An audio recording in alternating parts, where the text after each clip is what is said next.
Welcome back to stage 2 of the Mirage GT build video series. In this video, we're going to be installing the inlet manifold. As usual, a full list of the torque settings for this video can be found on our website using the link in the description below.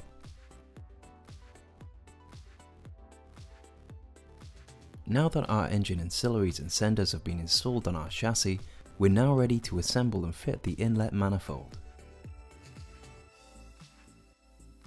We're going to start by attaching the 3 throttle bodies to the inlet manifold. Notice how one of our throttle bodies is fitted with 3 electrical connections. We're going to attach this throttle body first and position it in the center of our inlet manifold. First, we're going to add 2 O-rings onto our throttle body. We can now attach our inlet manifold to this central throttle body using the bolts provided.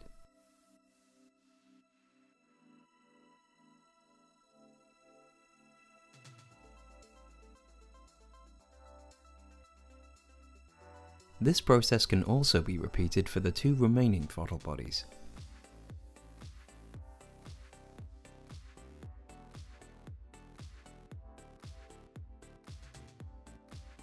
With all 3 of our throttle bodies now secured to our inlet manifold, we can now attach our gaskets, base plates and air horns, which will be attached to the throttle bodies using the bolts provided, like so.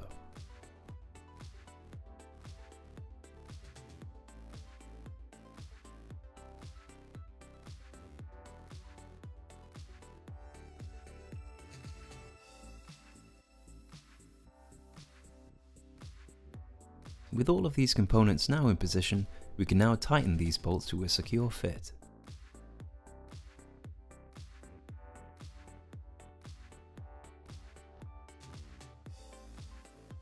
We're now ready to fit the air filters.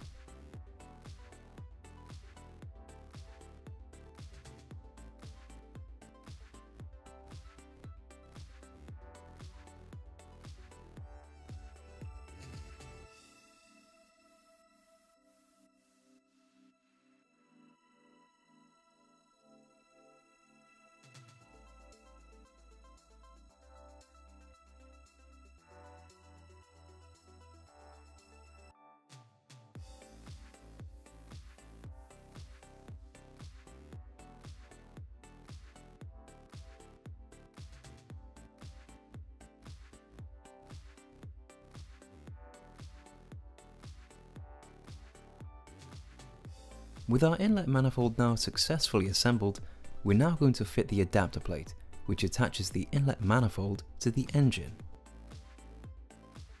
Notice how each side of the adapter plate and the corresponding adapter plate gaskets are slightly different in shape. The rounder shaped side of our adapter plate and gasket will be fitted to the inlet manifold, whilst the square shaped side will be attached facing the engine head. We're going to start by positioning the square-shaped gasket onto the engine head.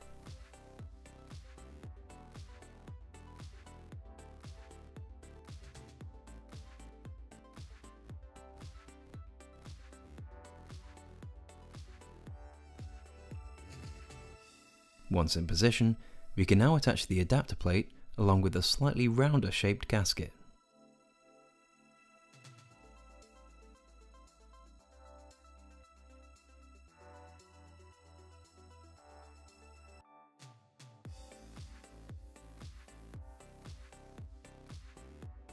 It's now time to move the inlet manifold and throttle bodies into position on the adapter plate.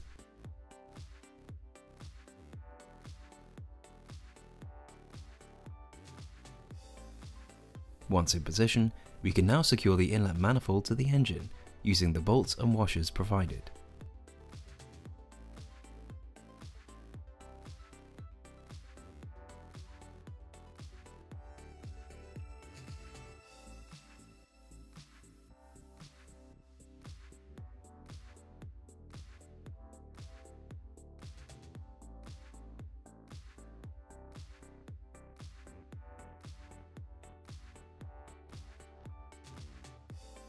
Next up, we're going to assemble the fuel rail, which we will be attaching to the throttle bodies.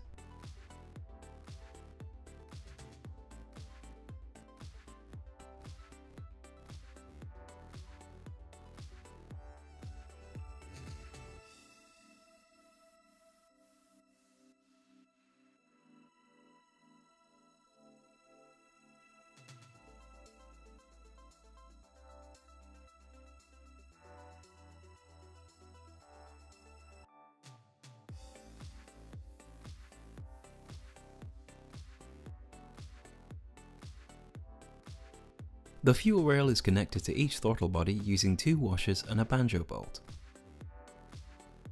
Notice the difference in shape between these 2 washers. Be sure to position them correctly on either side of our bolt, like so.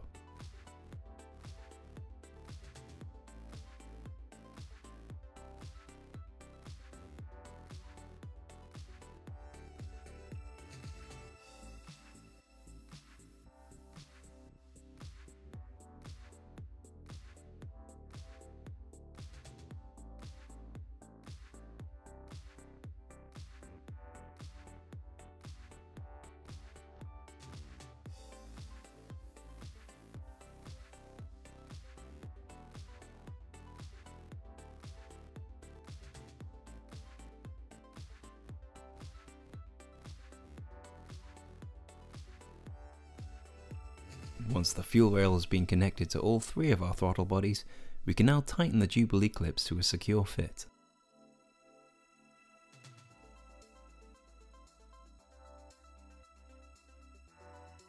With our fuel rail now securely in position, we're now ready to fit the remainder of our fuel system connections for this section.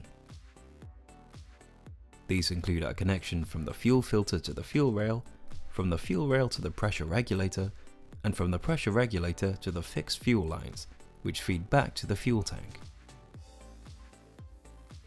We start by attaching one of our end pieces to the underside of our fuel regulator.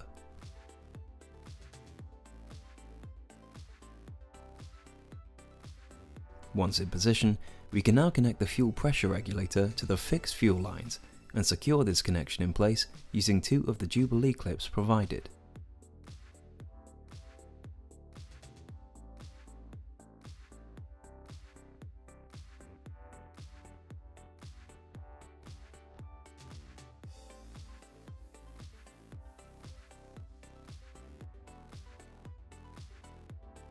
Next up is the larger of our connecting hoses, which will connect the fuel rail to the fuel filter.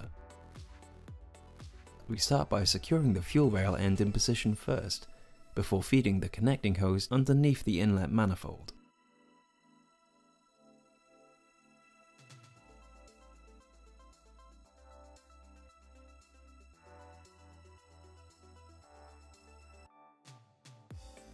Once fed through, we can now attach the remaining end to the fuel filter and secure each end with a Jubilee clip.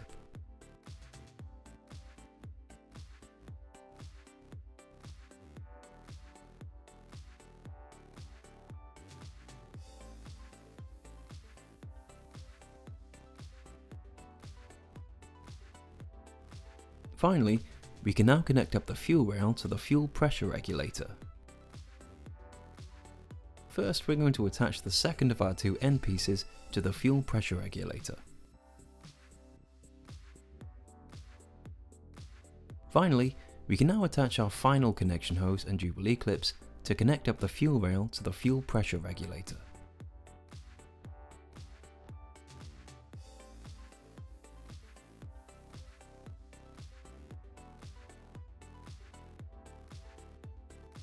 Next up, we're going to fit our vacuum hose, which connects the inlet manifold to the brake servo. Our vacuum hose consists of 1 long and 3 short sections of hose, 1 non-return valve, and 1 T-piece.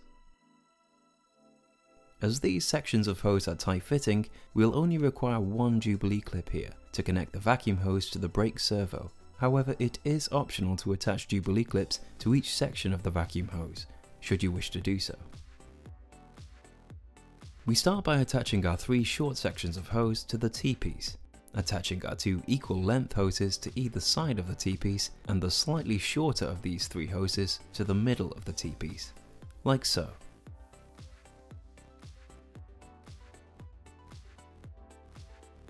Next up is the non-return valve. Notice how this valve is marked with a directional out arrow. Be sure to fit the non-return valve with the arrow facing inwards towards the center of the T-piece. We can now also connect one end of our long hose to the remaining end of our non-return valve. We're now ready to connect our vacuum hose to the inlet manifold.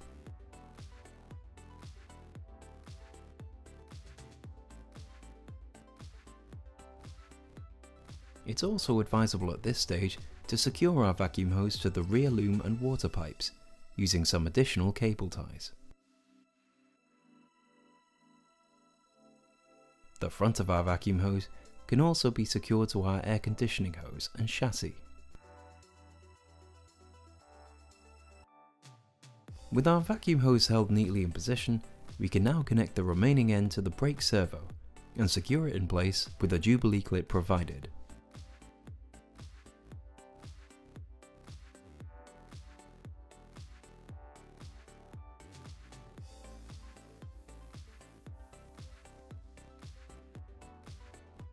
With our vacuum hose now securely in position, we're now going to fit our gear linkage and accelerator cable. We start by removing the middle of our three throttle bodies and fitting our gear linkage to the underside of the third and fourth inlet, using the bolts and washers provided, like so.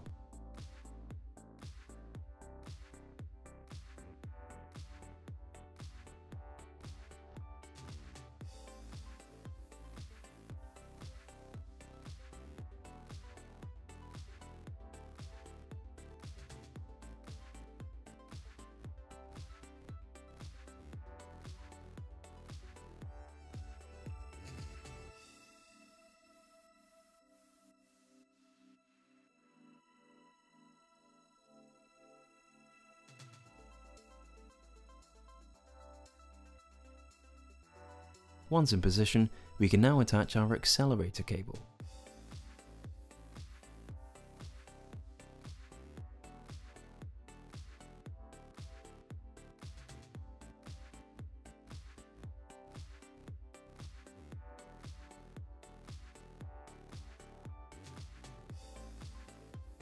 With our gear linkage and cabling now securely in position, we can now reattach the throttle body to the manifold and reconnect each of the fuel rail banjo bolts and Jubilee clips.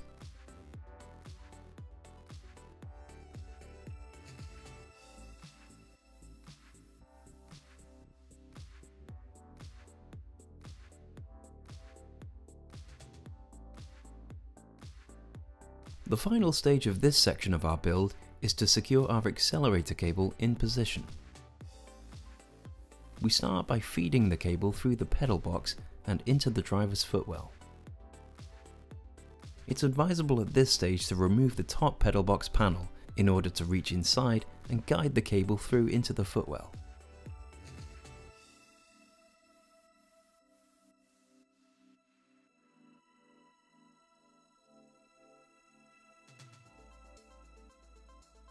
Once our cable has been fed through, we're going to attach the solderless nipple provided to secure the accelerator cable in place. Finally, we're going to attach the P-clip provided to one of our engine head bolts in order to further secure our accelerator cable in place.